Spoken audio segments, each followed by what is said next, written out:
Bueno, pues ya vamos a dar comienzo oficial. Buenos días a todos. Mi nombre es Rafael García, miembro del Departamento de Desarrollo de Mercado de American Extenda, empresa pública de promoción exterior, y le doy la bienvenida a todo el webinario del sector agroalimentario en Brasil.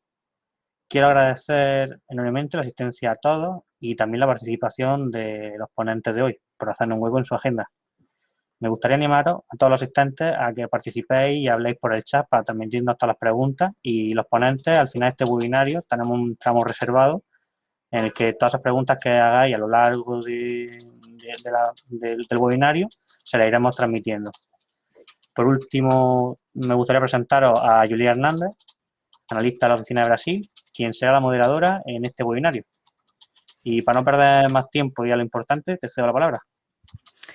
Gracias, Rafael. Hola, muy buenas tardes a todos. Es un placer saludarles desde la oficina de Extenda en Sao Paulo. Yo soy la analista de mercado de la oficina, mi nombre es Juliet y en nombre de todo el equipo le queremos agradecer su participación y darles la bienvenida al webinario del sector agroalimentario en Brasil. Hoy contamos con la presencia de dos ponentes quienes han decidido compartir sus conocimientos con nosotros. El primero de ellos es Daniel Ross, gerente de negocios internacionales en la empresa Eurofood for You y especialista en el mercado agroalimentario brasileño. Daniel nos hablará hoy sobre los diferentes canales de distribución en Brasil y las particularidades del mercado brasileño. El segundo ponente del día de hoy es Miquel Pardina, nuestro director de la oficina de Extenda en Brasil, y él nos irá a compartir información sobre las oportunidades para categorías específicas de alimentación y de bebidas. Y bueno, sin más a que hacer referencia, le cedo la palabra a Daniel. Muy buenas tardes, Daniel, adelante. Olá, buenas tardes a todos. Muchas gracias a Extenda por la oportunidad de participar del webinar y voy a compartir una presentación aquí a todos, que así sí queda más fácil de seguir. Yo creo que se ve bien, ¿no? La presentación, imagino que sí. Sí, Daniel. Vale, gracias, Miquel. Entonces, antes de entrar directamente en el mercado de retail en Brasil, yo voy a repasar un poco de informaciones macro, más generales del país y así nos situamos un poco. Entonces, ¿por qué Brasil? Brasil es un país complejo con muchas oportunidades y vamos poco a poco explicando las oportunidades. Entonces, es la novena principal economía del mundo. Si vemos, España está en la posición número 14. Aqui é uma informação que me parece interessante, a evolução do PIB. Então, eu puse 3 países aqui. Primeiro, a linha verde que veis aqui, Brasil, azul, Espanha, e eu puse também Itália, por ter uma população um pouco assim, mais que Espanha, mas por ter uma comparativa também. Então, se miramos aqui a evolução de 2000 até 2019, então, Brasil ha passado por um período de crescimento muito constante e muito forte, de 2002 hasta 2011, como vemos aqui. Durante a crise de 2008, o país não ha llegado a cair e entrado em crise diretamente, depois continuou crescendo. Depois, houve um período aqui de um pouco estable. Aqui, o país não ha hecho todos os deveres que deveriam hacer, as reformas estruturais que se deveriam haver hecho, e ao final, 2014 até 2016, 2017, houve uma crise interna muito profunda.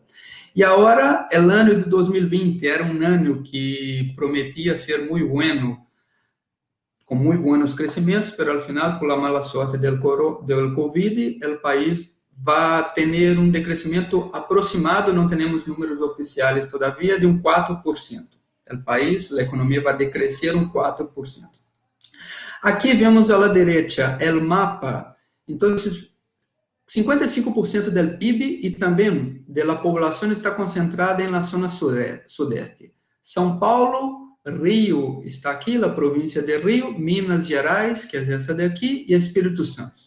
Então, 55% do PIB está concentrado aqui. Outra informação interessante, a população do país são 210 milhões de habitantes e um crescimento constante. Aqui também comparamos com Espanha e Itália. E aqui a linha também é mais larga, hemos sacado desde 1960 até 2015, que era a última informação do Banco Mundial, e vemos como cresce a população. É muito interessante que é uma população muito jovem. Há uma diferença entre classes muito grande todavia no país, mas isso ha melhorado muito. Nesse período de crescimento, nos últimos 20 anos, a população mais pobre ha tenido mais acesso a poder consumir um pouco melhor e aumentado o poder de consumo. Então, a ideia é que isso siga crescendo. Outro dado importante e interessante, nesse caso não ajuda muito as exportações, é a evolução da taxa de câmbio. Então, a moeda de Brasil é real. Só como curiosidade, a moeda real existe desde 1994, quando se hizo um plano econômico que ha cambiado a moeda e a partir daí é real. Então, podemos dizer que desde 1994 que o país realmente se ha estabilizado, a inflação e realmente se foi preparando para crescer. Então, hemos sacado uma informação aqui de 2016 hasta agora, enero de 2021, e vemos que 2016, 2017 ia um pouco entre 13 e 4, cada euro valia entre 13 e 4 reais, ou reais. Depois, 2018 começou entre 4 e 5, e justo aqui, quando há praticamente um ano que começou a crise do Covid, a moeda se ha devaluado e agora chegamos a um pico aqui de um euro valer como 6,70 reais. Isso é muito malo para as exportações ali ao país, porque o produto chega mais caro. A expectativa é que isso baixe nos próximos meses. Eu pensava que agora, ao princípio do ano, já se notaria uma caída constante, mas todavia não ha passado.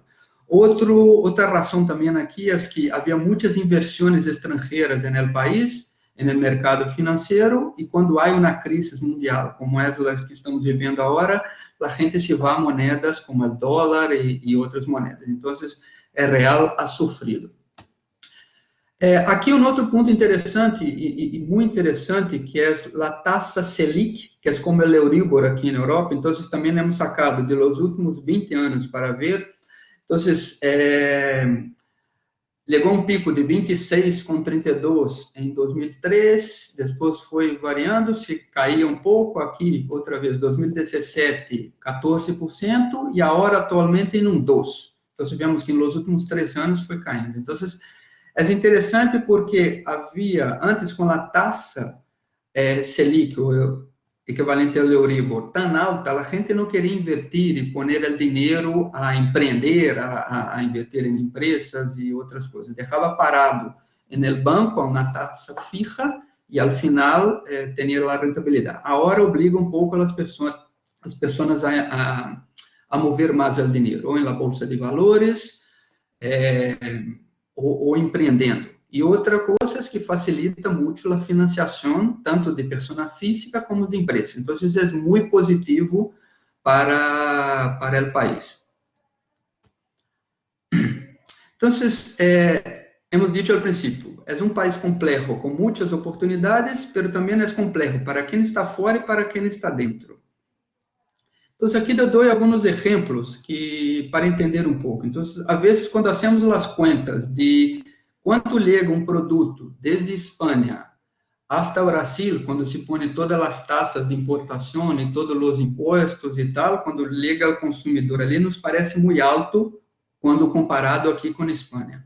Então, hemos hecho aqui uma comparação de alguns produtos. Alguns são importados e outros não, como vais ver aqui. Só explicar como lemos essa informação. Então, aqui vemos uma batata Pringles, que existe praticamente em todos os lugares do mundo, e aqui na Espanha, o PVP, o preço ao consumidor em um supermercado, quando hacemos a conversão para euro por quilo, considerando o PVP desse produto, em Espanha esse produto custa 11,33. Em Brasil, esse é um produto importado, que chegava desde a Europa ali, em Brasil, 22,13. Vale, então, o euro por quilo do mesmo produto, que aqui na Espanha custa 11, em Brasil custa 22, o doble. Mas depois fazemos a mesma conta com outros produtos. E aquilo interessante de ver é, por exemplo, as batatas fritas Lay's e a Ruffles, que são fabricações locais ali. Então, por exemplo, a Leis, a amarilla aqui. Em Espanha, o euro por quilo custa 5,82. Em Brasil, 15, quase 3 vezes mais. No caso de la Ruffles, 5,45 aqui em Espanha, 17,82 ali em Brasil. Então, o mensagem aqui é, vale, os produtos importados chegam mais caros ali, quando comparamos com os preços que temos aqui, mas os produtos locais também são mais caros que aqui. Vale? Então, por isso decimos, é complexo para quem está dentro e para quem está fora. E aqui há outros produtos, Red Bull, Monster, que vemos aqui a diferença de preço, e um produto importado, que é uma de galetas Goulion. Vale, só para que tenhamos um pouco na ideia. E agora entramos no canal retail ali em Brasil. Então, quando comparamos aqui as principais cadenas de Brasil e as de Europa, para ter um pouco de ideia da concentração do mercado, então, quando falamos de Brasil, aqui à direita, Carrefour, GPA, que é o Grupo Pão de Açúcar, que vamos ver um pouco mais em detalhe adelante, Walmart. E as três juntas têm mais ou menos 40% de participação do mercado total de retail em Brasil. Depois, quando comparamos com a Europa, vemos que Brasil é um pouco por debaixo. Aqui vemos Itália por debaixo, pero hace pouco Conad, a segunda cadena aqui, ha comprado a operação de Auchan em Brasil, e ao final isso está já 43. Então, Brasil, principalmente comparando com Inglaterra, Alemanha, é menos concentrado. E em Brasil há um ponto interessante que vamos ver mais adelante, as cadenas regionais têm um peso muito importante também. Aqui, outro ponto importante que me parece uma oportunidade muito grande é a participação de las marcas próprias em Brasil e comparado com Espanha, por exemplo. Então, em Espanha, 51% mais ou menos de tudo o que se vende na alimentação é a marca própria, ou a MDD. Aqui, dependendo de com quem vemos o dado, pode ser um pouco mais baixo. Em Nielsen, só o Nielsen disse que é mais ou menos 48, mais ou menos isso. Em Brasil, 7. Então, aqui há oportunidade, tanto para uma empresa que liga em Brasil para desenvolver sua marca ali, quanto para empresas que querem ligar ali e também poder fazer a marca própria de las grandes cadenas ali. Então, se vemos que nos últimos anos se empieza mais as empresas a moverem. Carrefour, Pão de Açúcar, que vamos ver mais adelante, são cadenas que têm uma participação mais alta. Por exemplo, Carrefour e Pão de Açúcar têm de sua marca própria mais ou menos 14% do total da venda. Dia, que é a cadena espanhola que também está ali em Brasil, Dia tem mais ou menos 30%. Então, há algumas que estão um pouco mais desenvolvidas, mas todavia a marca própria ele não tem a garantia de qualidade como tem aqui em Espanha, por exemplo. Vale. E agora aqui entramos em um ranking. Hemos colocado aqui os 10 principais para ver um pouco como é o mercado. Então, só para entender aqui, número de tendas, o peso percentual de participação no mercado total e a faturação, aqui em 2019. Então, o primeiro grupo é Carrefour, 14, quase 15 mil milhões de euros anuais. Aqui, só para recordar, Mercadona aqui na Espanha tem mais ou menos 24, 23, mais ou menos, mil milhões. Carrefour aqui na Espanha, se não me equivoco, 9, 10, mais ou menos, vale? Então, GPA, Grupo Pão de Açúcar, aqui é participada da empresa francesa Casino, ali em Brasil. Depois, o terceiro é Walmart. Walmart foi comprada, a operação de Brasil, por um fundo de inversão, agora se chama Grupo Big. Depois aqui a Smart, que é como uma associação de vários pequenos cadenas. Depois Cencosud. Cencosud é uma chilena que ha comprado 3 cadenas regionais ali, tem um peso de fatura 2 mil milhões de euros anuais. Grupo Mufato, e aqui empieza os regionais, é muito interessante. Grupo Mufato é del sur, então se fatura quase 1.800 milhões. Mira a quantidade de tendas que tem, 61 tendas com essa faturação, então é um volume muito grande. Esse tem um mix muito interessante compra muitos produtos importados. Grupo Pereira está mais no centro de de Brasil. Supermercados Beate está em Belo Horizonte, em Minas Gerais, também é uma cadena regional. Macro, que é o que conheceis, que também é aqui na Espanha. Macro foi comprado por Carrefour, há quase um ano agora, em fevereiro. Então, quando somos essa faturação de Macro, a de Carrefour, se queda muito mais grande. E aqui, Dia, com 880 tendas, e também está passando por um pouco de dificuldades ali. Aqui, um ponto interessante, o que comentava ao princípio. Há como 136 cadenas regionais relevantes. E quando sacamos um ranking, há 100 cadenas que faturam mais que 100 milhões de euros anuais. Então, há muitas interessantes e importantes. Aqui vamos entrar um pouquinho no detalhe em Carrefour e Pão de Açúcar, vale? Para que conozcais um pouco. Aqui são um pouco os formatos que tem em Carrefour. Então, se olhamos atenção aqui primeiro ao Cash and Carry, que vamos falar um pouco mais adelante, e é muito interessante esse formato em Brasil, que não há, aqui na Espanha há, mas não como no peso e a força que há em Brasil, que vais a ver. Formatos muito parecidos com aqui na Espanha. Depois há farmácias também, Carrefour, gasolineiras, como há aqui, e serviços financeiros.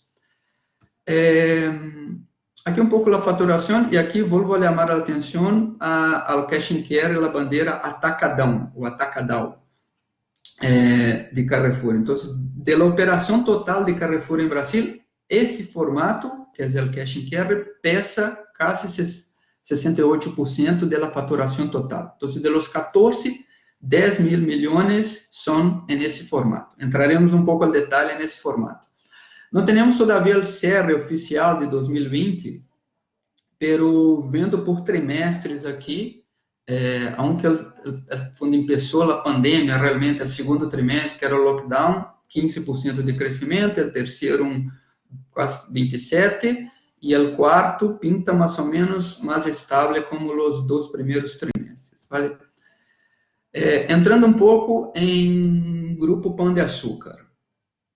2018 para 2019 ha crescido 15%. Aqui, durante os trimestres também do ano passado, durante a pandemia, muito similar a Carrefour, 15% no primeiro trimestre, 20% e 20%. Ha passado um pouco parecido aqui com a Espanha. É o setor que menos ha sofrido com toda essa pandemia mundial, ha sido esse canal. Depois, há alguns tipos de formatos de supermercados, que explicamos aqui um pouco mais adiante. Então, mira, hipermercados, eles têm uma bandeira que se chama Extra. Depois, Pão de Açúcar, com 12% da faturação.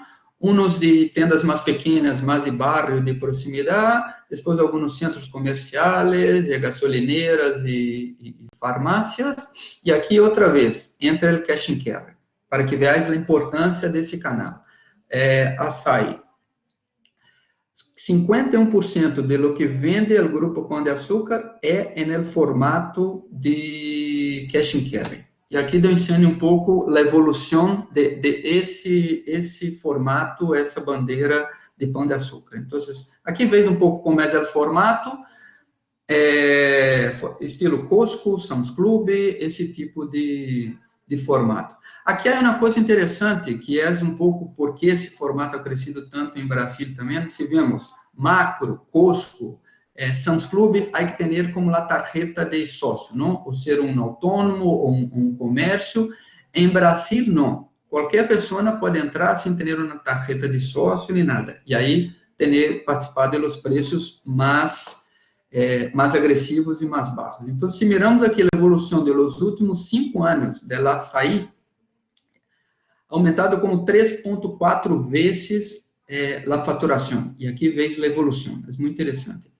E aqui explicamos um pouco esse canal em Brasil, que é muito interessante e mais ou menos recente. Então, já existia Macro, desde que me acordo do tipo de formato. Existe Macro há muitos anos em las capitales. Depois ha entrado o Sam's Club, pero todavía hacía falta o tema das tarjetas de sócio, não?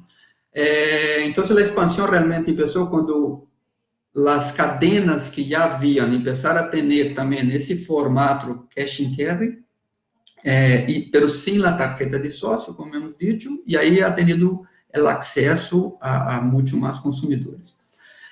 São tendas, como veis aqui na foto, como vocês veem, o estoque está diretamente na tenda, com pallets, os produtos um pouco paletizados, sem conforto na tenda, e atualmente representa 16% do total da retail. É muito interessante e muito forte. Então, compras basicamente de abastecimento. Então, o que passa é que a maioria das cadenas atualmente tem seus supermercados, hipermercados e o cash and carry. Muitas também estão transformando hipers em cash and carry. É o caso de Extra, de Grupo Pão de Açúcar, han transformado alguns hipermercados em cash and carry. Aqui se vê a evolução, e se vê, não sei se vê bem, desde 1990 até 2019. Então, mira, em 15 anos haviam 314 tendas. Depois, que han crescido, em 15 anos han crescido 314, depois, nos últimos 3 anos, outra vez aumentado 314 tendas. Então, foi um crescimento muito grande e muito interessante. Claro, o mix de las tendas essas é muito mais reduzido, é compra para o dia a dia. Não tem um mix tão amplo como os supermercados e hipermercados. Aqui, esse é um pouco um perfil do mercado de retail, há muita informação, mas basicamente, os formatos que há em Brasil, aqui está todo escrito em português, mas é uma classificação de la Nielsen, e aqui a importância de valor de cada um dos formatos. Passa muito parecido com a Espanha, a proximidade cresce, o canal de proximidade, os supermercados, e principalmente agora, durante a pandemia, as tendas de proximidade han crescido bastante. Esse número não é atualizado agora, é de final de 2018, mas o supermercado já também crescia, pesando 20% do total, mas aqui chama a atenção, o que venimos falando desde o princípio, cash and carry, o crescimento. Então, 2017 ha crescido um 18% e agora, em 2018, um 12%. Esse é um 16%. Para que veas, a importância do cash and carry é quase tão grande quanto dos supermercados. Claro, para produtos importados, não é um produto, não é um canal ou um formato que aceita qualquer tipo de produtos ou produtos mais premiums importados, mas há muitos produtos que se encaixam ali. Sempre tendo em conta que o consumidor vai ali a buscar preços baixos. Vale. Aqui, mais como curiosidade, a intensidade promocional em Brasil. E aí comparamos com outros países de Europa. Vale? Essa é uma informação de Nielsen, só para explicar como lemos essa informação. Então, a intensidade promocional é o percentual de tudo o que se vende em los supermercados, quanto se vende em promoção. E aí, quando falamos de promoção, entra redução de preço, redução do PVP, 3+1, 2+1, espaços extras também, que Nielsen considera como promoção, e o Brasil tem 31% de produtos de la venta de todo o que se vende em promoção. Aqui vemos Espanha com 15%, que é praticamente o mais baixo da Europa, aqui, principalmente também por Mercadona, que não hace promoções, e depois, por outro lado, chama a atenção Portugal, que é um país muito promocionado, e o Brasil está praticamente dentro da média europeia. A mim também chamado a atenção quando eu vi essa informação, eu pensava que o Brasil estaria mais aqui, mais promocionado. Aqui chama a atenção, não está nessa informação, mas Brasil se pode vender um produto por debaixo do preço de compra. Aqui na Espanha não se pode. Então, por exemplo, produtos de muita alta rotação, Coca-Cola, cerveja, algo assim, muitas vezes a cadena vende por debaixo do preço de compra, é uma barbaridade, mas se vende por debaixo do preço de compra para chamar consumidores e fluxo de gente à tenda e que comprem outros produtos. Pero, isso se pode fazer em Brasil. Pero 31% está muy equilibrado si comparamos con otros países de Europa. Vale. Aqui hablamos um pouquinho de la parte de importação, documentação e parte regulatória. Muito por encima, ¿vale? Entonces, si queréis hacer una cuenta, más o menos, cuánto costaría por cuánto el producto llegaría allí en Brasil. Entonces, para que se tenga una idea, un contenedor de 40 High Cube, más o menos 1.300 euros, ahí desde Valência, del puerto de Valência hasta São Paulo. Ali em Brasil, dependendo, muitas vezes te pedem que a mercancia llegue por São Paulo, outros preferem que llegue por el sur del país, aunque esté mais lejos, pero aí, dependendo de lo que sea, algumas vantagens fiscais, dependendo do porto que llegue. As taxas de importação, entre 10% e 20%, dependendo do produto. E aí, para ser uma conta sencilla, se tu queres saber, meu produto aqui tem um preço FOB, ou ex-works, por quanto chegaria, quanto seria o PVP ali no país? Então, se o produto custa €1, o custo FOB ou ex-works, multiplica por 4, o produto chegaria ali ao PVP de €4, e a esses €4, há que fazer a conversão do câmbio, vale? Então, um produto de €1, multiplica por 4 vezes, €4 chegaria ali. Por 6, mais ou menos, que é a taxa de câmbio, R$24, ¿vale? Então, é um pouco a ideia. Se há um distribuidor que hace a distribuição no país, um distribuidor importador, se multiplica por 7, ¿vale? Por ter uma ideia e uma conta por em cima, muito por em cima. Vale, um pouco da documentação que há que ter para exportar ali. Muito parecido quando se faz exportação fora da comunidade europeia, com exceção de certificado de análise, vale? Declaração de lote é uma coisa muito sencilla de fazer, mas certificado de análise que era o mais burocrático, vale? Isso, por sorte, ha deixado desde 2018, não é obrigatório, que alguns clientes sigam pedindo, por se acaso, mas não é obrigatório. Certificado de análise era uma série de análises que havia que fazer em cada embarque, em cada lote, e ao final era muito tardava, porque tinha que enviar um laboratório, e também era custoso se fazia tudo da maneira correta que deveria ser. Aqui só uma ideia de etiquetas nutricionais, perdão. Aqui é um exemplo de Espanha, que é um produto de snacks, e a mesma etiqueta que em Espanha é dessa maneira, em Brasil cambia um pouco, as porções não são 100 gramos, ali são 25, as graxas se dividem em graxas saturadas, trans, monoinsaturadas, poliinsaturadas, vale? E o sal ali se mide o sódio, vale? É um pouco assim.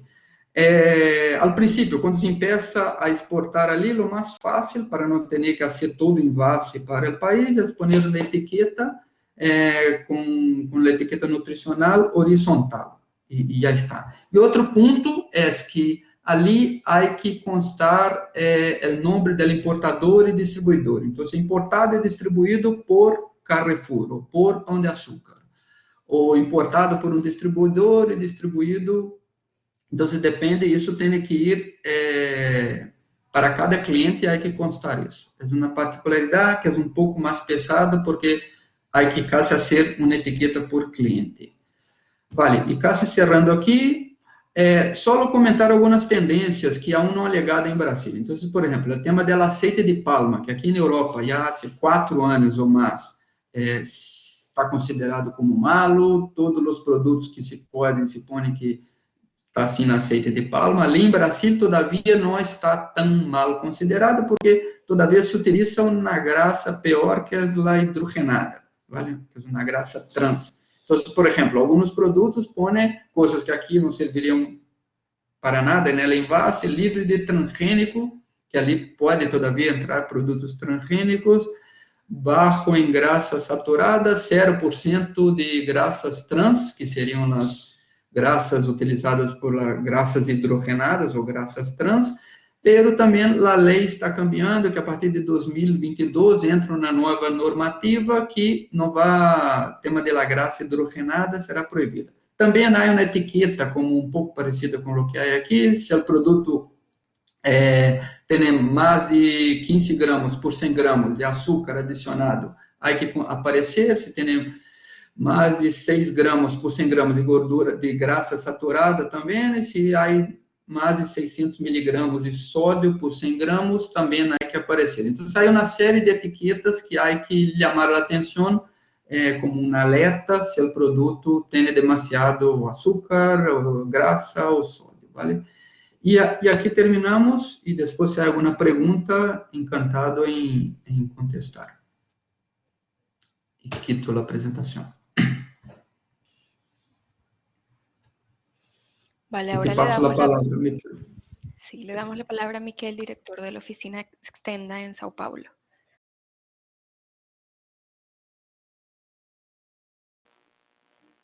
Muy buenas tardes a todos y a todas. Muchas gracias por la presencia. Es un honor, estoy hablando desde Sao Paulo, desde nuestra oficina en Brasil. Es un honor contar con la presencia de empresas tan relevantes como las que estamos viendo que están participando. Entonces, en la pequeña charla que vamos a mantener ahora a continuación de la excelente exposición que nos ha compartido Daniel, mi intención es mostrar algunos apuntes de oportunidades en el mercado. Así como Daniel nos ha hablado de la distribución, aquí vamos a hablar un poco, vamos a complementar esa exposición con algunas oportunidades en el mercado, aprovechando que tenemos frescos, que tenemos muy recientes, datos actualizados en nuestra base de datos, datos actualizados de los exports de Brasil para Andalucía. Hemos procedido con los datos de 2020, bien frescos, facilitados por el Ministerio de Industria y Comercio de Brasil, facilitados por el Gobierno de España, y hemos hecho una elaboración de la base de datos que ya teníamos, y vamos a compartir algunos apuntes con ustedes. Lógicamente, hay muchas más informaciones que pueden hacer referencia a esas oportunidades en el mercado brasileño, pero siempre estamos a disposición, como es obvio en el caso de Extenda, para consultas específicas que en el futuro puedan realizarnos, ¿no? Entonces, antes de entrar en esa parte de oportunidades en el mercado, me gustaría hablar un poco también, ya ha hablado Daniel, pero un poco más de las dimensiones. Es decir, una de las cuestiones que a veces más difíciles de entender desde Europa sobre Brasil es la cuestión de la dimensión. Yo cuando hablo con familiares, con mis amigos en España, es difícil que ellos se hagan la idea de que Brasil es un país, no es un país, es un continente, es enorme. Entonces, Daniel ya ha hablado del tema del PIB, de cómo se concentra en algunos estados. Esos estados que aparecen ahí en el dibujo concentran el 80% del PIB, y el estado de Sao Paulo, que es el mayor en número de población, en número de habitantes, es el mayor de los 26 estados que componen la República Federal de Brasil, es el 33%. El estado de Sao Paulo, para que se hagan una idea, es un país numéricamente, ¿no? Tiene casi tantos habitantes como España. La ciudad de Sao Paulo más el área metropolitana son 20 millones de habitantes solo. Y el estado de Sao Paulo son de 37 para 38 millones de habitantes. Entonces, para hacernos una idea, en el cuadro vemos SP, es el estado de Sao Paulo, MG, el estado de Minas Gerais. En superficie, los dos estados juntos, SP y MG, sería un equivalente de la superficie de España, para tener una idea de las dimensiones de lo que estamos hablando. Y antes de entrar en el mercado también, yo quería dar también dos pinceladas para completar la exposición que ha hecho Daniel sobre el canal y sobre la distribución. Dos pinceladas, sobre todo para las personas que no conocen Brasil, que no conocen el mercado de alimentación, para que tengan una idea, para quien no ha estado, tengan una idea del cuadro, de la pintura en general, con unos detalles de color. Uno de ellos es el canal de puntos de venta gourmet y emporios. En Brasil existen espacios gourmet, existen supermercados gourmet que son dirigidos a un público de clase media alta y media alta, y los llamados emporios. Los emporios son como tiendas muy bonitas que incluye bueno, la visita a esa tienda es una experiencia en sí. Los clientes pueden degustar, pueden comer, pueden beber. Normalmente es un espacio amplio de alimentación que va desde bebidas, vinos, cervezas, comidas especiales, snacks, comidas cárnicos, etcétera. Y son un punto muy interesante de lo que es el mundo del canal, ¿no? Y después existen supermercados posicionados como gourmet, también en Europa, solo que en Brasil tienen un posicionamiento muy especial, como por ejemplo este que mostramos de Casa Santa Lucía. Son supermercados que tienen muchos imports como elemento distintivo. Son productos chic, como decimos aquí, chique, se dice productos chique, para un público que busca calidad, que busca sofisticación, muchos productos naturales, también presencia de productos ecológicos, ¿no? Y otra pincelada es, para complementar la foto de la distribución, es el de las panaderías.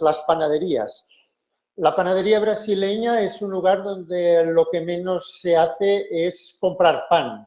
En su origen eran puntos de venta de pan, pero evolucionaron, y sobre todo en Sao Paulo, las panaderías están focalizadas, diríamos, ¿no?, en el universo de los matinales, ¿no?, del desayuno, pero a partir de ahí es todo un universo de placer, donde se venden productos de comer, de beber, se come, se desayuna, se toma, se come en unos buffets. Es un mundo de alimentación, de bar, restaurante, compra, donde los imports también tienen su presencia, en el sentido de que, bueno, sobre todo en las panaderías más chiques también. Entonces, visto estas pinceladas, vamos a hablar de las oportunidades, las amenazas. Desde Extenda hemos realizado un cuadro SWOT, un cuadro de debilidades, amenazas, fortalezas y oportunidades, para entender qué significa hoy entrar en Brasil, cuáles son los pros y los contras. Evidentemente, lo ha destacado muy bien Daniel. Hoy, a día de hoy, tenemos una gran debilidad en el mercado, que es el tipo de cambio, por encima de cualquier otro freno. El tipo de cambio se hace 10, 11 años, con un euro podíamos comprar 2 reales. En final de 2020, principios del 2021, estaba más o menos a 7 reales. Entonces, eso encarece muchísimo. Eso es una debilidad de presente, sobre todo, como ha dicho Daniel, hay que ver que eso cambiará en el futuro, y también entender que hoy, y ha sido, y los datos de exportaciones nos muestran eso, ha habido un freno en general a las exportaciones de Europa para Brasil por causa de ese tipo de cambio, pero las oportunidades en Brasil hay que considerar, sobre todo pensando en el medio y el largo plazo. No tanto lo que estamos comentando aquí, no vamos a hablar de oportunidades inmediatistas, sino existen luces, existen ventanas, pero sobre todo la gran oportunidad de Brasil está pensando en el futuro. Entonces, la debilidad es el precio, la competencia de países y de marcas de país que por diferentes razones, Francia, pues por su marketing de país, Italia y Portugal por la cuestión también de la inmigración europea en los años 20, también existe la española, pero la portuguesa y la italiana fue más presente, ¿no? Y de alguna forma está romantizado por los descendientes, ¿no? El producto portugués, el producto italiano. Las amenazas es, bueno, la fuerte competencia, la ventaja competitiva de Mercosur, de los países del Mercosur y de Chile, que tienen un acuerdo especial con el Mercosur. Sobre todo esa ventaja competitiva permite mejores precios. El crecimiento de la producción local en el agroalimentario es un crecimiento sostenido y que mejora año tras año. Y bueno, la incertidumbre sobre el tipo de cambio y la continuidad de la crisis sanitaria. Fortalezas, el producto español, a pesar de no tener ese posicionamiento que hemos hablado del italiano, ¿no? O del portugués por razones diferentes, está posicionado, sí, como un producto de calidad y la presencia histórica del producto español en Brasil y la propia producción en calidad y en cantidad de España y Brasil. Oportunidades, una oportunidad muy importante también, como decía, no pensando en el inmediato sino el futuro, es el acuerdo entre Mercosur y la Unión Europea. Ese acuerdo todavía no está implementado, no será en breve, se supone. Es un acuerdo que permitirá progresivamente durante un periodo de 12 años ir reduciendo los impuestos de exportación para Brasil hasta desaparecer al final de esos 12 años. Es evidentemente una gran luz que se abre para el futuro. Hoy en día todavía no está implementado. El mercado en crecimiento, lógicamente, 211 millones de habitantes. Es verdad que hay desigualdades, hay diferencias entre clases sociales, pero si tomamos solamente a la clase social que aquí se llama B, sería el equivalente a una clase social media alta y alta, estamos hablando de un mercado con 30 millones de personas de clase media alta y alta, 30 millones de personas con un alto poder adquisitivo. Unos hábitos de consumo cada vez más sofisticados, cada vez más voluntad de experimentar, de probar productos nuevos, una explosión, y eso sí que es específicamente de este último año, con la pandemia en el año 2020, una explosión de la venta online, que siempre es una gran oportunidad, y el crecimiento del producto ecológico, vegano, también un crecimiento sostenido durante los últimos años, que cuenta también con su propia legislación aquí en Brasil, con sus propios certificados. Entonces, vamos a ver algunos apuntes sobre esas oportunidades que hemos detectado viendo los datos de 2020, ¿no? Y vamos a comenzar por una de las joyas de la corona, es el aceite de oliva virgen extra. El aceite de oliva virgen extra es, bueno, es el 70% de la exportación, el aceite de oliva es el 70% de la exportación andaluza a Brasil. Brasil es un gran consumidor de aceite de oliva, está entre los 10 mayores consumidores mundiales. Por lo tanto, ahí está siempre ese mercado, no es nuevo, ahí está siempre y estará. La mitad del aceite español exportado a Brasil es andaluz, es decir, la cuota de mercado del aceite andaluz con respecto al resto de España es próximo al 50%, y de ese aceite de oliva exportado a Brasil, la mitad, más o menos, de ese aceite de oliva exportado a Brasil es aceite de oliva virgen extra. Por lo tanto, evidentemente que hay un foco ahí, hay una oportunidad. Entonces, ¿qué hemos visto en relación al 2020? Esos datos que tenemos recién sacados del horno. Vemos una diferencia entre valor y volumen, ¿no? Es decir, viendo el aceite de oliva virgen extra exportado por Andalucía a Brasil, vemos que hemos aumentado el volumen, hemos exportado más aceite de oliva y hemos reducido el valor. ¿Por qué? Porque, como ven en la parte inferior, se ha reducido el precio medio. La situación, probablemente, ese tipo de cambio, esa situación con el tipo de cambio, nos ha condicionado que el valor medio, tanto por causa del tipo de producto que se exporta, como por el propio precio negociado para ese tipo de producto. Por lo tanto, aumentamos en volumen y reducimos en valor.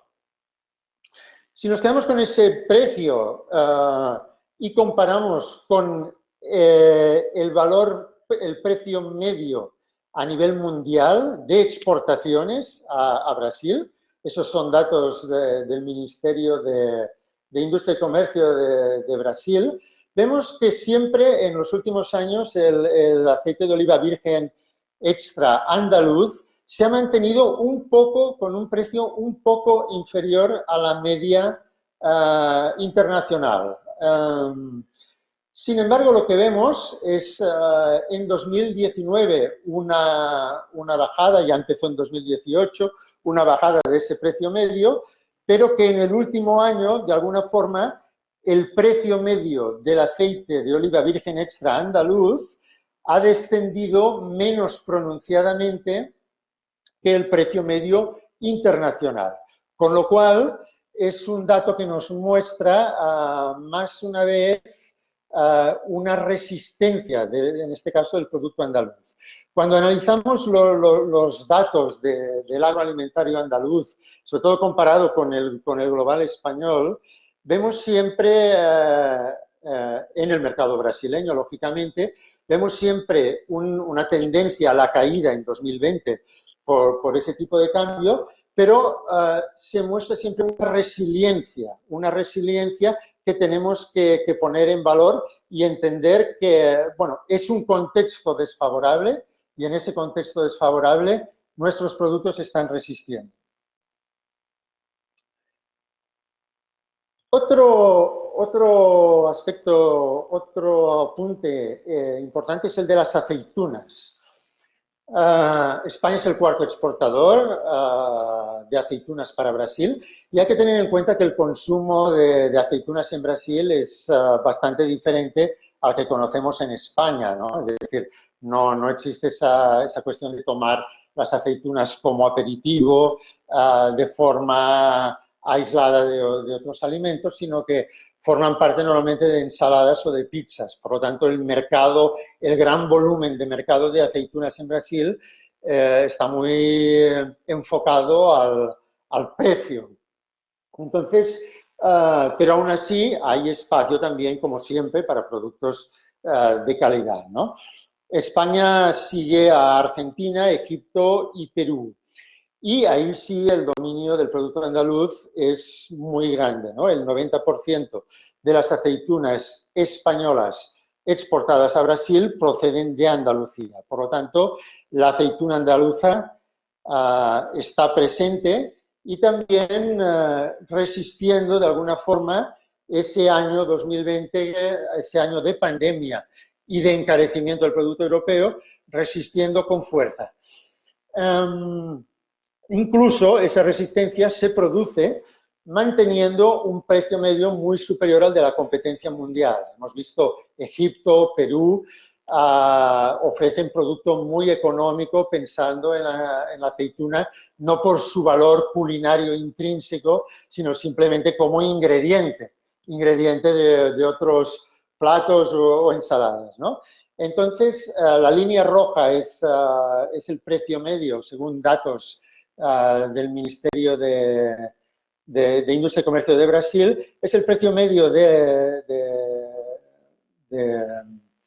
las exportaciones de Andalucía, siempre muy por encima de lo que son las exportaciones mundiales. Vemos como el azul, que es la exportación mundial, sigue una línea decreciente por esa competencia, digamos, de nuevos países que están vendiendo producto económico, y sin embargo el producto andaluz no solamente no desciende de 2019 para 2020, no desciende de precio, sino que da una pequeña remontada.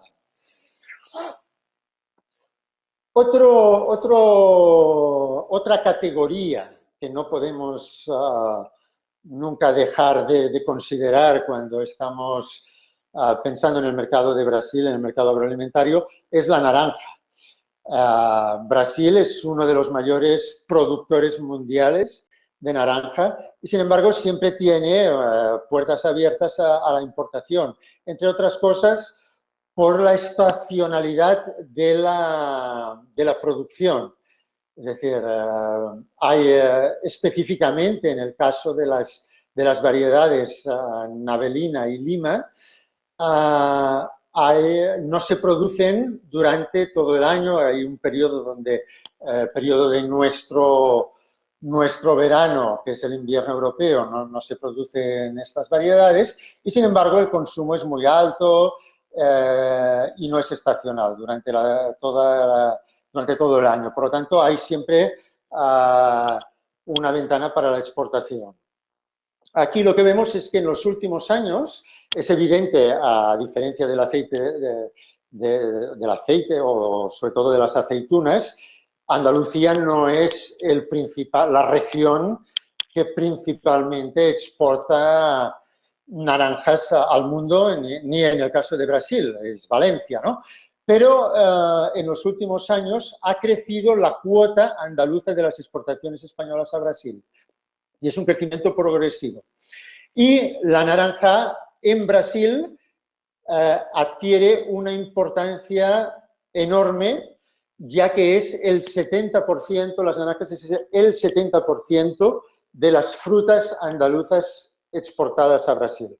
Por lo tanto, hay que tener siempre el ojo en el mercado brasileño, dónde están las oportunidades, dónde están las posibilidades, porque siempre existe ese mercado abierto para las naranjas. En la tabla, también con esos datos recientes, si vemos la tabla posterior, la tabla superior, en los últimos 5 años, vemos cómo la cuota de mercado Andalucía-España crece. Ya creció en 2019 y crece en 2020. Cuota de mercado de naranjas exportadas desde España a Brasil. Entonces, quiere decir que en 2020 esa cuota de mercado fue de un 34%. Es decir, una de cada 3 toneladas fueron andaluzas. En los dos casos hubo un pequeño declive en las exportaciones, pero de ese pequeño declive, una vez más, como hemos comentado antes, el producto andaluz parece relativamente resiliente. Aguanta mejor ese embate del tipo de cambio en las exportaciones que el conjunto de España. Si vemos el cuadro de abajo, hay una cosa muy interesante, que es, sí, hay un cierto decremento de las exportaciones en 2020, pero aún así es superior el volumen exportador de naranja andaluza a Brasil, es superior al que teníamos en 2018. Con lo cual, quiere decir que a pesar de ese impacto que hemos visto del tipo de cambio en las exportaciones, la naranja ha mantenido el crecimiento grande que había producido en 2019. Por lo tanto, tenemos que estar siempre atentos a las oportunidades en ese mercado. Y también indicar de nuevo, si vemos esos datos que nos proporciona el Ministerio, el precio, que ese mantenimiento es más relevante aún si tenemos en cuenta que el precio medio, como vemos en este gráfico, donde la línea roja es Andalucía y la línea azul es el promedio mundial, vemos que está muy encima del promedio de la competencia mundial, aún el precio. Y no solo eso, sino que ha crecido desde, por las razones que sean, ha crecido desde 2019 hasta 2020.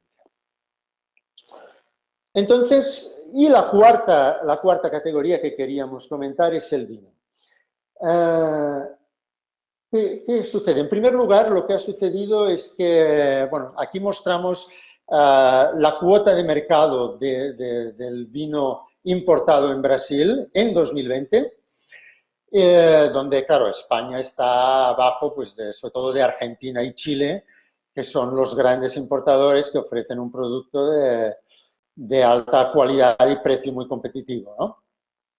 Sucede que en 2020 España entra en la foto, es decir, con ese 6% de cuota de mercado de imports de vino, España consigue entrar en la foto del mercado del vino de las exportaciones, ¿no? Importado en Brasil. Entonces, bueno, es significativo, es verdad que la evolución, aquí hemos visto dos cosas. Por una parte, la pandemia ha beneficiado o ha aumentado el consumo de vino per cápita, solo que ha aumentado también el consumo de vino más económico. Es decir, en ese sentido, Francia, que tiene un producto bien posicionado pero muy caro, ha perdido cuota de mercado. Entonces, en esa nueva situación, España puede entrar ahí, en esa foto, puede aparecer en la foto y bueno, y se convierte en el sexto exportador a Brasil. Lógicamente, el vino es un producto caro en Brasil. Hay una producción nacional también, que lógicamente es económica y que no busca, en principio no busca un posicionamiento de calidad, es vino de mesa. Y bueno, y el import se concentra nada menos que el 60%, el vino importado se concentra en Sao Paulo. Muy importante señalar que la compra online emergió con fuerza en el 2020 y probablemente, claro, fue por la situación de pandemia, pero probablemente llegó para quedarse. Y en cuanto a, bueno, y el 75% es vino tinto. Entonces, el vino andaluz, aquí sí que, bueno, no nos engañemos, no es como las naranjas o como las aceitunas. Desde la modestia de la participación del vino andaluz dentro del conjunto de las exportaciones de vino a Brasil, repito, siempre desde esa modestia y con mucho cuidado al analizar eso, sí se ve que crece. Es un detalle, es como un señal de atención, ¿no? Antes, en el caso de las categorías anteriores, hemos visto algunas luces de oportunidad. En este caso, no diría tanto una luz, pero sí como un punto de atención, puede ser por diversos factores, pero lo cierto es que el vino andaluz, que es muy pequeño en ese volumen de exportación, aumenta su volumen, a diferencia del volumen global español, que baja en el conjunto de las exportaciones, aumenta su volumen exportador de 2019 para 2020 y aumenta consecuentemente su cuota de mercado. Estamos hablando siempre de que, bueno, probablemente la tendencia del mercado es a consumir más vino, no tanto por la gama alta, por la gama de más gourmet, sino por la parte más baja de precio del vino de import, que siendo un import no deja de ser bueno, un capricho, ¿no? en el conjunto de la sociedad brasileña. Hay esas luces y esos puntos, esos focos de atención que nos muestran oportunidades en el mercado brasileño, insisto en que deben ser considerados no desde un punto de vista inmediatista, sino sobre todo pensando más allá, pensando con perspectiva. Nosotros vemos que estamos haciendo sondeos con importadores y ha sido un año de resistencia, de retracción.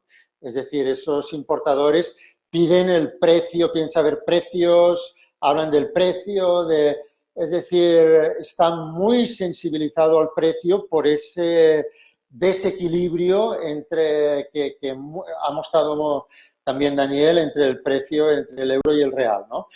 Entonces, bueno, quiere decir, no obstante, que hemos visto algunos detalles de resiliencia, de resistencia de esas categorías de producto andaluces y sobre todo, algunas perspectivas interesantes de cara al futuro. Quería compartir esos puntos de interés que hemos detectado, sobre todo viendo el comportamiento de los exports andaluces, agroalimentarios andaluces en 2020. Y antes de acabar, quería recordar dos cosas, ¿no? Una, que, como he dicho al principio, estamos aprovechando pues esa renovación de nuestra base de datos sobre exports. Lógicamente, hemos puesto aquí unos detalles específicos que representan una muy pequeña parte de la información, ¿no? Ahí también pues, nos ofrecemos, como siempre, a todas las empresas andaluzas a entrar en contacto para tener más detalles sobre los exports, sobre la evolución, cómo ha evolucionado el mercado exportador en categorías específicas que tal vez no hayamos podido tocar aquí. Y en segundo lugar, también me gustaría anunciarles que la semana que viene vamos a lanzar la convocatoria para la misión directa de agroalimentario andaluz a Brasil. Misión directa online, una misión directa virtual donde podremos de alguna forma completar un poco las reflexiones que estamos realizando durante esta jornada con los contactos directos con los players. Entonces, en ese sentido, les invito a guardar la invitación, a esperar la invitación y también, como siempre, quedaremos a su entera disposición para todas las dudas y todos los detalles que ustedes quieran consultar. Y con eso, pues, acaba de momento, indudablemente continuaremos con todos ustedes, continuaremos conversando. Muchísimas gracias. Muchísimas gracias, Miquel, por tu presentación. También muchísimas gracias a Daniel por su presentación, muy esclarecedora en cuanto al mercado brasileño. Como ya hemos visto, un mercado gigantesco. Y dado que vamos un poquillo mal de tiempo, no nos vamos a enrollar mucho y voy a pasar directamente a las preguntas.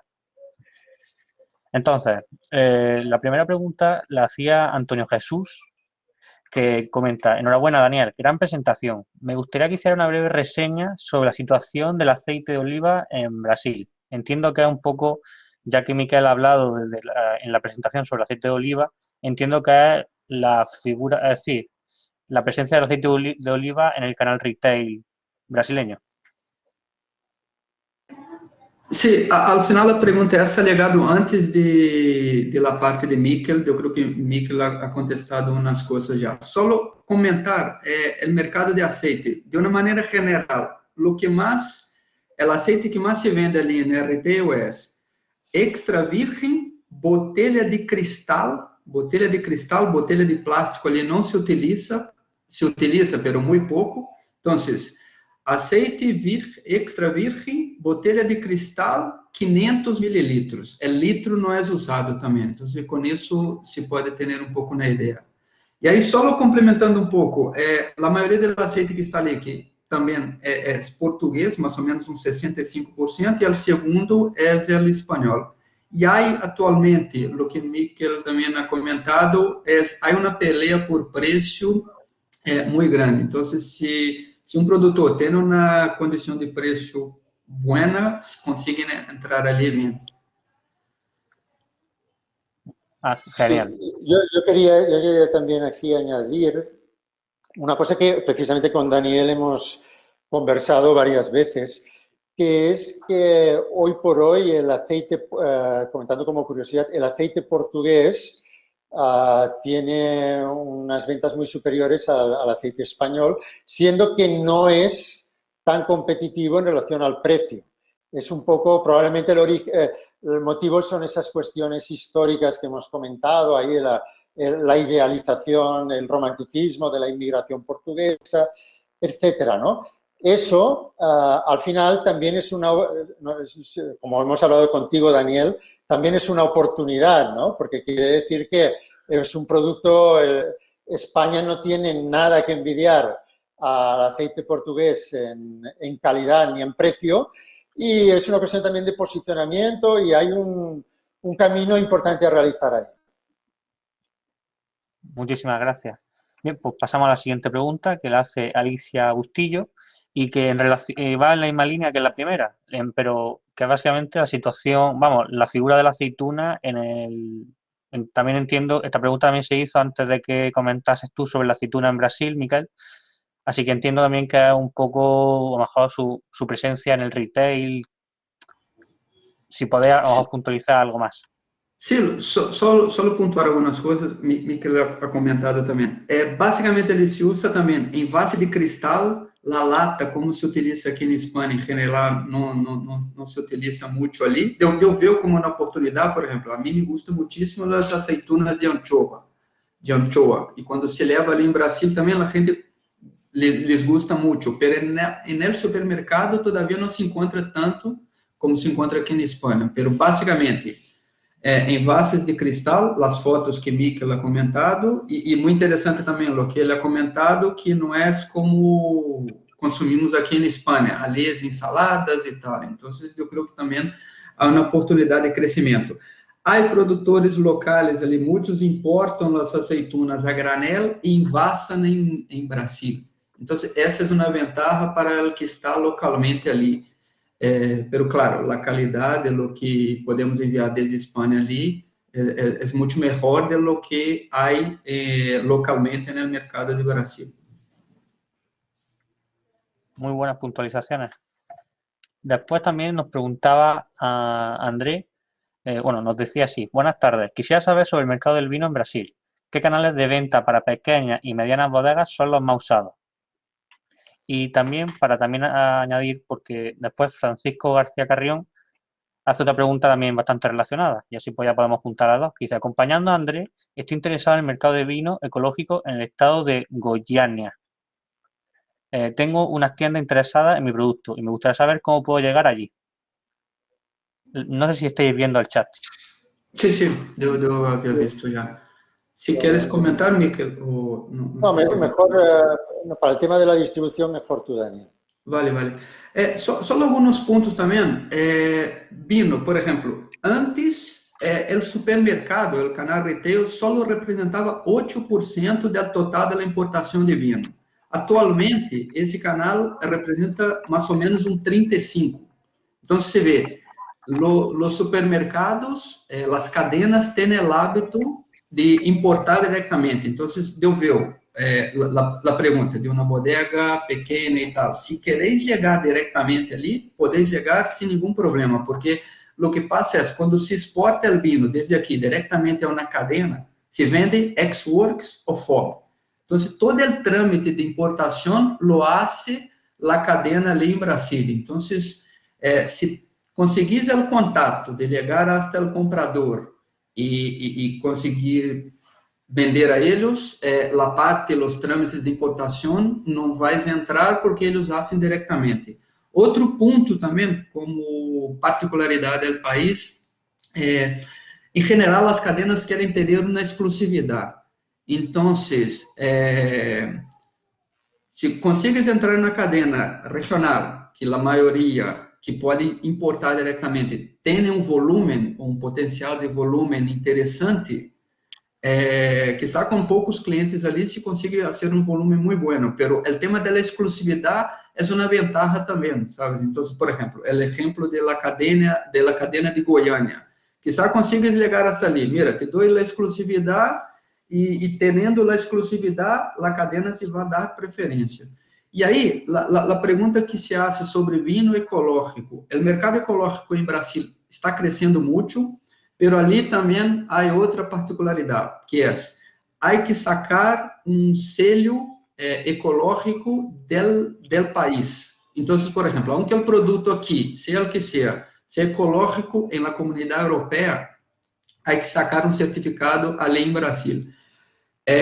Não é muito caro, pero é um processo que toma quase um ano, hasta que se vê os provedores e tudo, e se hacen todas as certificações.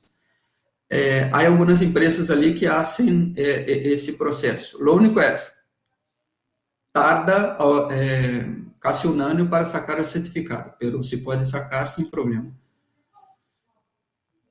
Sí, yo aquí también quería apuntar, como había también, como esa de Goiânia, había algunas cuestiones específicas, también para cuestiones específicas pueden dirigirse a nosotros por email. No sé si, Rafa, tú puedes tomar nota del email o mandar el email a quien lo solicite para consultas que con mucho gusto también, aspectos más específicos que les responderemos desde Extenda Brasil.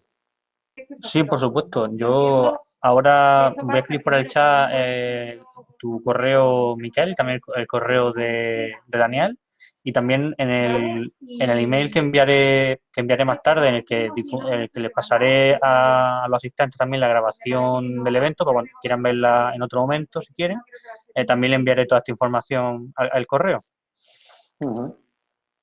Bien, pues siguiendo con las preguntas, otra pregunta que teníamos era de Darío Escudero, que nos preguntaba cómo son los aranceles que afectan al aceite de oliva.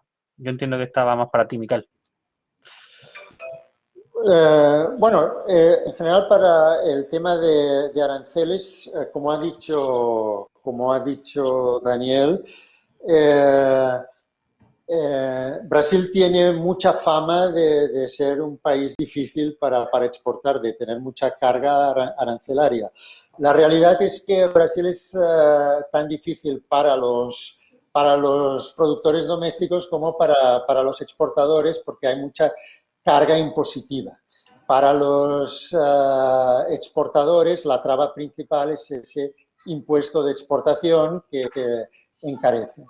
Entonces, en el caso concreto del aceite de oliva, también remitiría que cualquier pregunta, o no sé si tú, Daniel, quieres dar alguna información, pero cualquier aspecto específicamente sobre esa categoría de producto puede mandarnos la consulta y consultaremos nuestras bases de datos para atender su duda, ¿no? Sí, yo estaba mirando, yo tengo esa información, pero no encontré ahora, de memoria no me acuerdo cuál era, pero puedo mirar y después enviar. Sí, podemos responder en diferido. Vale, pues siguiendo con las preguntas, podemos seguir con Oro de Cánava. Enrique Jesús pregunta: la burocracia en Brasil hace unos 4 o 5 años era terriblemente lenta y pesada. ¿Ha mejorado algo? ¿Hay más agilidad en la actualidad? Gracias. Bueno, no sé tu opinión, Daniel. Yo diría, en 5 años diría que no, tenemos que ser, es decir, como he dicho, Brasil Brasil, las oportunidades son grandes, creo que no hay duda de las dimensiones, lo hemos dejado claro, ¿no? Del mercado ni del futuro, yo creo que no hay duda del futuro, pero Daniel trabaja todos los días ayudando a empresas españolas a exportar a Brasil también, sabe que es un mercado complejo, hay mucha burocracia, hay muchas trabas, hasta para los propios locales, y hay un coste que se viene a llamar el coste Brasil. El coste Brasil es al coste adicional de la exportación, la empresa debe sumar todos los costes que supone la idiosincrasia del mercado brasileño. Pero ser realista no significa ser pesimista, hay que ser consciente de las dificultades y la complejidad y a partir de ahí evaluar cuándo vale la pena o no, ¿no? ¿Cómo piensas, Daniel? Mira, assim, a resposta sencilla seria, sí, es burocrático, pero eu creo que muitas coisas estão melhorando, então, o que eu comentava de la documentação que se envia, a parte essa de certificado de análise, que era muito pesado de fazer todos os envios, todos os lotes e tal, anquitado, melhora alguma coisa, pero é burocrático.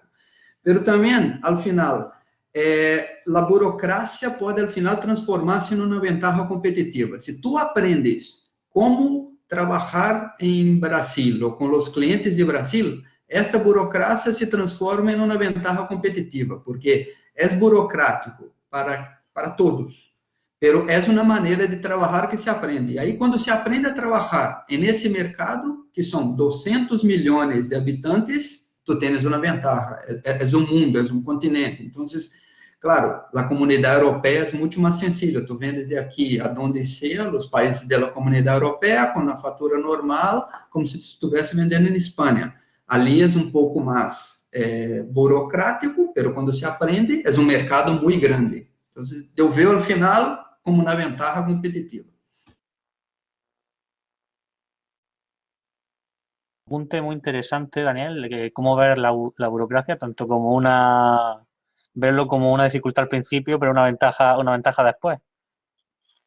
Y siguiendo con las preguntas, pasamos a la siguiente de Sebastián C.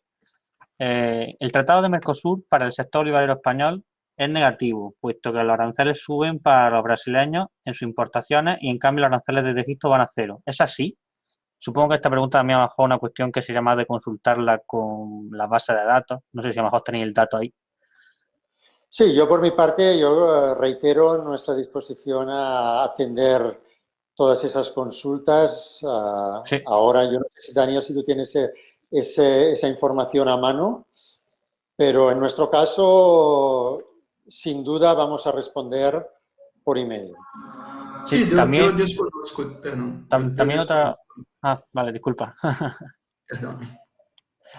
Siguiendo con las preguntas, tanto Mariano como Javier preguntan que si podrían tener la presentación. En principio entiendo que te pueden escribir a tu correo y tú sin problemas se la envías, ¿no? O si queréis, yo envío a Rafael el PDF que yo presenté y si queréis compartir con todos, encantado, no hay problema.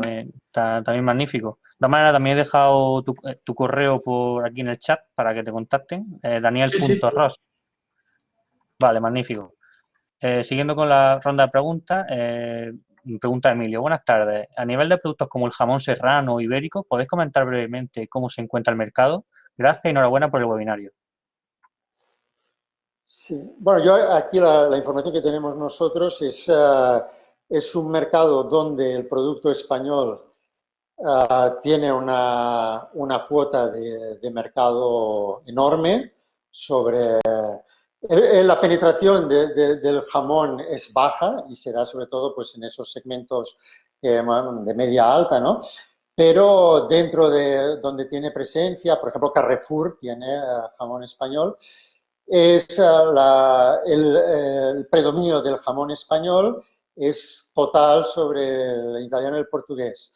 Aún así, no el producto andaluz, es producto de otras regiones de España. Si bien el producto andaluz a veces puede ser que llegue triangularmente a Brasil, ¿no? Entonces, es un mercado, yo diría que incipiente. Hay que tener en cuenta también todas las cuestiones de salud, de certificados, de ese tipo que como podemos imaginar, no es fácil. Y a partir de aquí merece su estudio. Es un mercado también con futuro, ¿no? Muy incipiente. Del importador. Supongo que entonces, si no hay nada más que puntualizar, pasamos a la siguiente pregunta.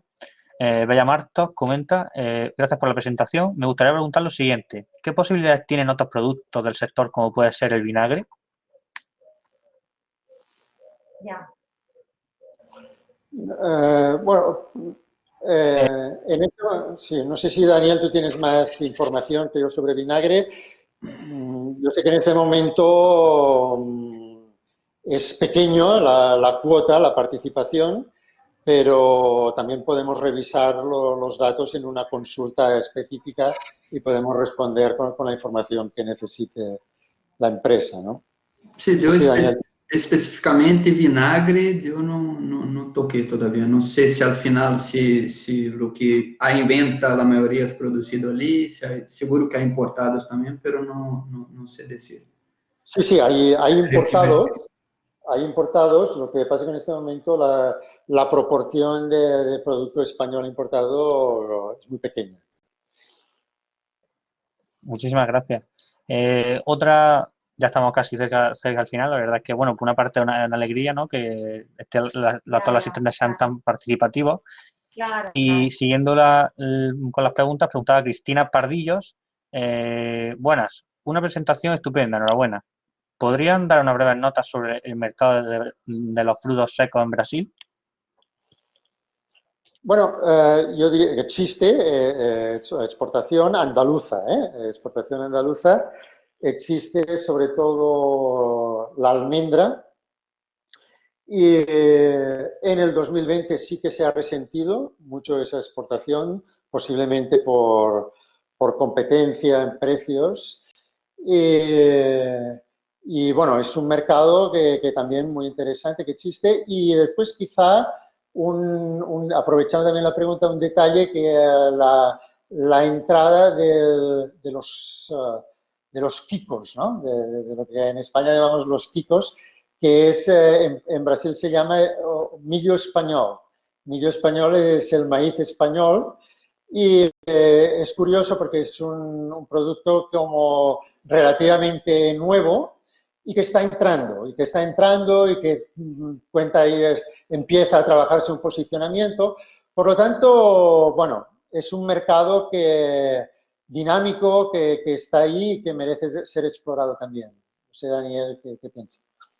Não, totalmente de acordo com o que has comentado. Deu ver o que é o mercado ali de frutos secos em Brasil, comparado com o crescimento que está tendo na Europa em los últimos anos, ali vai como, quizá, 2, 3 anos de retraso ao que há aqui. Então, por exemplo, a presença de frutos secos envasados, como se vê muitíssimo aqui na Europa, em Brasil, há 3 anos não havia tanto, começou agora a crescer em los últimos 2 anos. Então, há um potencial grande. O país é muito produtor de frutos secos também, pero para outros tipos, poderíamos dizer, mais nobres, eu creio que há mercado. Há cadenas como comentava, Pão de Açúcar, Carrefour não é visto, pero que já tem Pão de Açúcar, eu sei que tem sua marca própria de frutos secos envasados. Então, por resumir, é um mercado que está muito em crescimento e eu vejo que há oportunidade. Claro que o tema da barreira de entrada ali perjudica um pouco a esse tipo de produto. Ok. Pues muchísimas gracias, Daniel y Miquel por la respuesta. Ya veo que en el chat aún quedan preguntas, pero ya no hemos ido bastante del tiempo establecido. Entonces, por supuesto, animo a todos los que, por desgracia, no vamos a poder responder las preguntas ahora mismo, a que le escribáis a Miquel o a Daniel. He dejado los emails en el chat. De todas maneras, también mañana o pasado, cuando envíe la grabación del evento, también os enviaré toda la información y podéis hacernos todas las consultas que necesitéis, estamos aquí para ayudaros en todo lo que se puede, conseguir que las ventas andaluzas siempre vayan para arriba. En cualquier caso, muchísimas gracias, Daniel, por tu presentación y por reservarnos un hueco de tu agenda. También No, muchísimas gracias. gracias. Muchísimas gracias, Miquel, también por la presentación y por a ambos por al final darnos un poco de luz sobre el mercado brasileño, las oportunidades que presentan y las diferencias que hay que tener en cuenta. Con mascarilla. Con esto ya damos por finalizar el webinario. Muchísimas gracias a todos por asistir. Gracias, muchas gracias. Venga. A vosotros. Muchas gracias a todos.